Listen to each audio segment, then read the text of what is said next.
Welcome! Today we're going to talk about this lovely 2023 Chevy Bolt EUV LT. The EUV is actually a crossover version of the Bolt, where the regular Bolt is kind of like a little hatchback car. The EUV is a little more of like a crossover SUV version, so it's a little bit higher up. You have a little bit more headroom, a little bit more interior space, a little bit more cargo space. Really cool product. This one has a few optional odds and ends. This has a driver's confidence package. That was $495, giving you rear cross traffic alert and lane change alert. So yeah, really awesome fully electric vehicle. Has a fully charged range of about 250 miles, but it can vary depending on the type of driving you're doing. Cold can also affect the efficiency of EVs. EVs tend to be less efficient in colder weather as it gets closer to zero.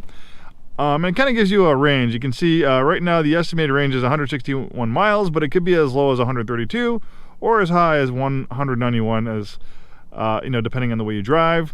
This one has 4,585 miles at the time of making this video. It's a one-owner clean Carfax vehicle.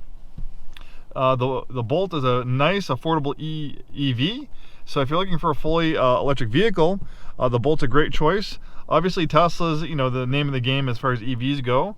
But I have a Tesla. They're also very expensive. So if you're looking at a 2023, Model 3, it's going to be, $10,000, give or take, more than a comparable Bolt like this. So these are actually great affordable EVs. And unfortunately, maybe a little bit too affordable, because Chevy is actually discontinuing them.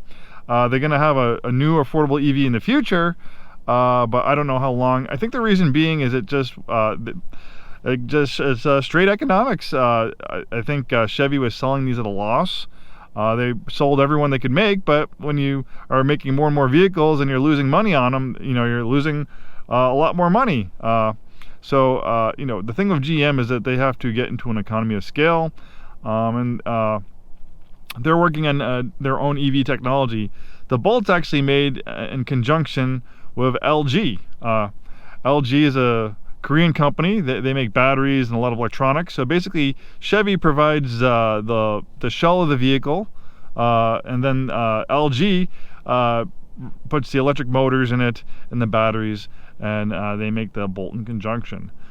So that's how the Bolt goes along. I think in the future, GM is going to try to make an affordable EV from the ground up, but who knows how long that's going to. Who knows how long that's going to be, because it seems like GM's actually kind of scaling back their EV ambitions. They had kind of rose-colored glasses a couple of years ago saying, oh, we're going to have 26 EVs by 2025. It's almost 2024. It doesn't look like that's going to happen. It looks like they're actually kind of going the other direction, unfortunately, because they make awesome EVs. The Bolt is a fantastic, awesome EV. It's affordable.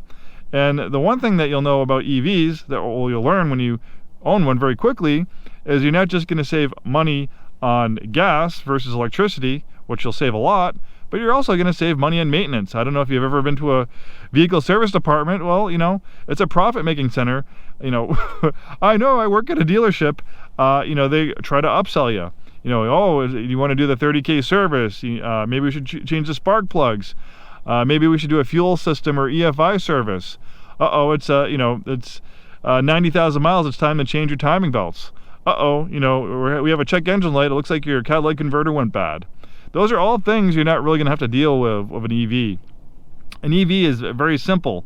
You have an electric motor and you have batteries, versus a fuel system, emissions control system, all the moving parts in the internal combustion engine, which has thousands of moving parts.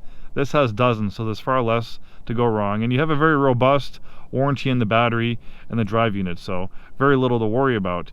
And I've seen a lot of EVs with higher miles, and they've tend to be holding up. We actually had a Tesla that just came in trade with 120,000 miles of Model 3, and it runs great. The battery, has minimum amount of degradation for that amount of miles, but it seems to be fine.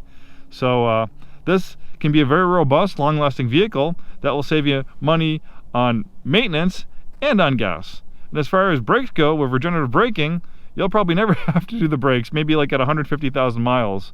And you have this button right here, so you can actually control the regenerative braking. Some people don't like it, like in the Teslas, you really can't control it that much. Here, it can let you glide, kind of like you do with a regular, gas carbon automatic transmission, or you can hit this button and have aggressive regenerative braking, which will reverse the polarity of the electric motors and take that kinetic energy you normally lose through heat through braking and put it back in the battery to make it more efficient. So that's really the awesomeness of regenerative braking, and it's good that the Bolt has it. Really nice, clean, upscale interior. Even though the Bolt is kind of a smaller vehicle, it does have a premium feel to it. It doesn't feel it's not on par with like a Spark or some of those other cheap small cars that GM has. This has a little bit more of a premium feel, which is nice. You have this nice gear selector. It's very simple and traditional wireless charging pad. So if you do not like the idea of having that learning curve of a Tesla, which is very different, having that screen, and you just want an electric vehicle that kind of works just like a gas car, a little bit more familiar, then the Bolt will be a very happy, familiar place for you. And the performance is actually really good. It is front wheel drive. I mean, it's not a rocket ship like a Tesla Plaid, but this thing is very quick and it's actually really fun to drive. And it's very smooth. There's no transmission shifting. There's no vibrations from an engine. The driving experience of an EV is very smooth. And you'll find that, after driving the EV for a little while, a gas car, getting back into a gas car, it might seem a little archaic. I'm driving around in this vehicle that's powering me by, little explosions in this metal chunk of metal. You feel a lot more into the future once you get into an EV. And yeah, a lot of interior space in the back too. I'm 6'2". I have plenty of headroom, amazing legroom back here. I had that front seat adjusted for my height. So even though it's a smaller vehicle, you have a very spacious interior because it's not hampered by the traditional construction of a gas vehicle. You don't have an engine and a transmission and half shafts or drive shafts. So it allows you to have a little bit more of an open floor plan. You can fold down the seats. You have a cargo area cover.